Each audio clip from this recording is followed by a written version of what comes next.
למה? כן, תודה.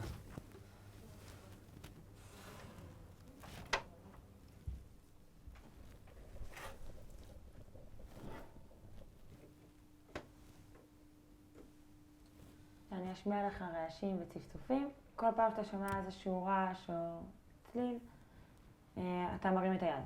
בסדר? מעולה.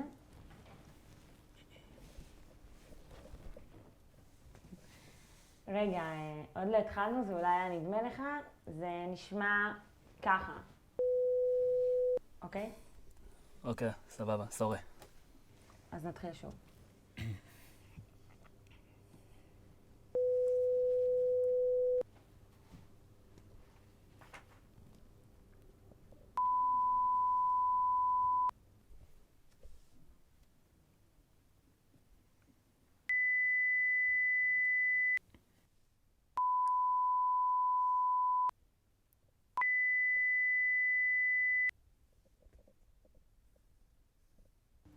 יופי, מעולה. אני רואה שיש ממש שיפור מהפעם הקודמת.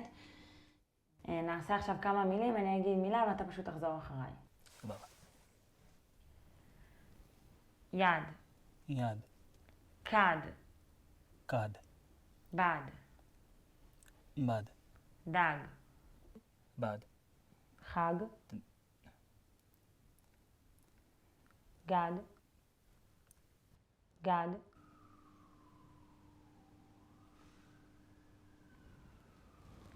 הכל בסדר?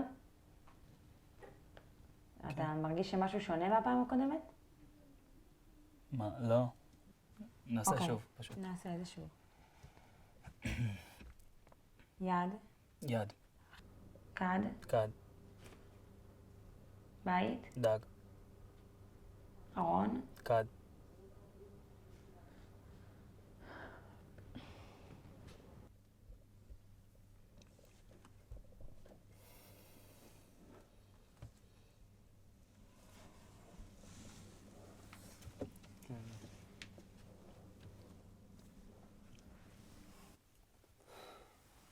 סיימנו מהר. תראה אודי, אני יכולה להבין אנשים שמעמידים פנים שהם לא שומעים בשביל ביטוח לאומי או דברים כאלה, אבל כשזה הפוך אז קצת יותר קשה לי להבין. חבל, זה פוגע בך, זה פוגע בטיפול, זה השמיעה שלך, זה הזמן שלך. ואני לא נעלבתי, אבל באמת, בשבילך.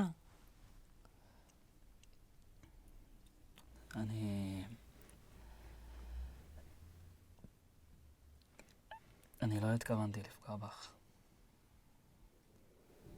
פשוט זכרתי את הפעם הקודמת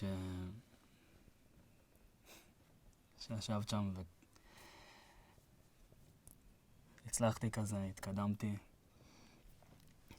ואת היית שמחה.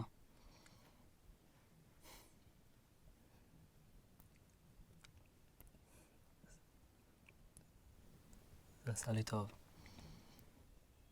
ואז התאונה, הכל מרגיש לי רחוק.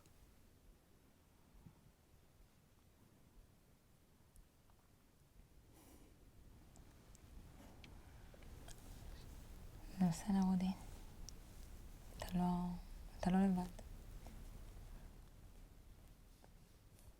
חד, כד, גד, דג,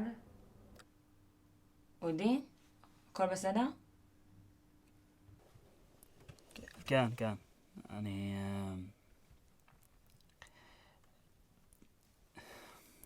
אני צריך להגיד לך משהו.